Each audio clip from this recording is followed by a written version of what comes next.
New York police বিভাগ সাবেক মার্কিন প্রেসিডেন্ট ডোনাল্ড ট্রাম্পের অস্ত্রের লাইসেন্স বাতিল করতে যাচ্ছে। এক পুলিশ কর্মকর্তার বরাত দিয়ে তথ্য জানিয়েছে মার্কিন গণমাধ্যম সিএনএন।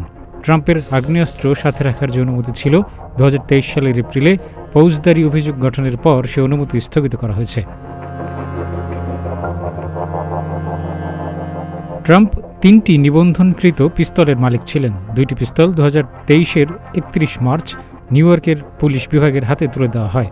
অন্যটি আইনি প্রক্রিয়ায় ফ্লোরিডায় স্থানান্তর করা হয়, যদিও এটা এখনও অস্পষ্ট যে তৃতীয় অস্ত্রটি তার কাছে রয়েছে কিনা।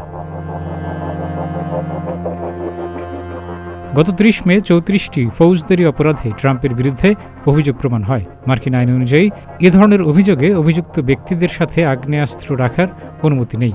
অর্থাৎ ট্রাম্প এখনও ফ্লোরিডার বাসভবনে পিস্তলটি সংরক্ষণ করে থাকলে তা আইনের লঙ্ঘন হিসেবে বিবেচিত হবে। এ বিষয়ে ট্রাম্পের প্রতিনিধির সাথে গণমাধ্যম যোগাযোগ করলেও কোনো উত্তর মেলেনি। পুলিশের কর্মকর্তা জানান, নিউ ইয়র্ক পুলিশের আইন বিভাগ একটি তদন্ত প্রক্রিয়া পরিচালনা করবে, যার পর খুব সম্ভবত ট্রাম্পের লাইসেন্স বাতিল করা হবে। ট্রাম্প এই সিদ্ধান্তের বিরুদ্ধে আপিল করতে পারবেন। আইন প্রয়োগকারী সংস্থার কাছ থেকে পাওয়া তথ্য অনুযায়ী প্রায় 1 দশকেরও বেশি সময় ধরে বন্দুক রাখার অনুমতি রয়েছে ট্রাম্পের। সাবেক প্রেসিডেন্ট হিসেবে মার্কিন গোয়েন্দা বিভাগ ট্রাম্পের সুরক্ষায় 24 ঘণ্টাই নিয়োজিত থাকে।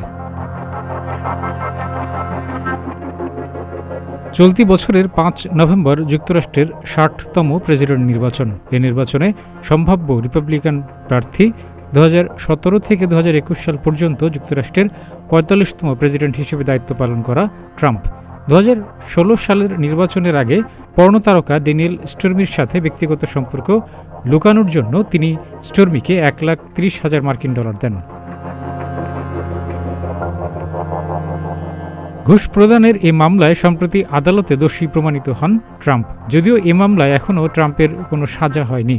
11 জুলাই আদালতে ট্রাম্পের বিরুদ্ধে সাজা ঘোষণা হতে পারে। এর 4 দিন পর 15 জুলাই ট্রাম্পকে দলীয় প্রার্থী হিসেবে ঘোষণা দেওয়ার কথা রিপাবলিকান দলের। রায় ঘোষণার আগেই ট্রাম্প তার বিরুদ্ধে আদালতের রায়কে অমর্যাদাকর হিসেবে উল্লেখ করে আপিল করার ইঙ্গিত দিয়েছেন। ডেস্ক রিপোর্ট, প্রতিদিনের বাংলাদেশ।